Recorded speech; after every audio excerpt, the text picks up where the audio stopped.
Tilapia মাছের fish fry আমি যেভাবে করি, প্রথমেই কিন্তু একটা মশলা তৈরি করে নিলাম। জিরা, রসুন, আদা পাটায় বেটে নিলাম। এরপরে মাছটা পাটায় ছেড়ে দিলাম, ছুরির সাহায্যে কুচু কুচু কুচু করে কেটে নিলাম। সামান্য পরিমাণ হলুদ ও লবণ, অর্ধেক মশলা দিয়ে এক পিঠ ভালোভাবে মেখে নিলাম। উল্টিয়ে নিয়ে সেমভাবে আবারও হলুদ, লবণ, বাকি অর্ধেক মশলা দিয়ে অন্য পিঠ মেখে নিলাম। চুলায় প্যান বসিয়ে পর্যাপ্ত পরিমাণ সরিষার তেল দিয়ে গরম করে নিয়ে মাছটা ছেড়ে দিলাম ফ্রাইয়ের জন্য।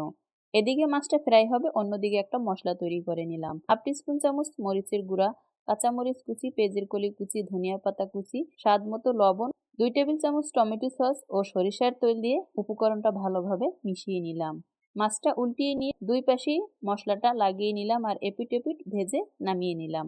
এরপরে পরিবেশন করে নেওয়ার পালা। যে যেখান থেকে আজকের ভিডিও শেষ পর্যন্ত সাথেই ছিলেন, সবাইকে অন্তরের অন্তরস্থল থেকে দোয়া ও ভালোবাসা রইল। সবাই ভালো থাকবেন, সুস্থ থাকবেন। আল্লাহ হাফেজ।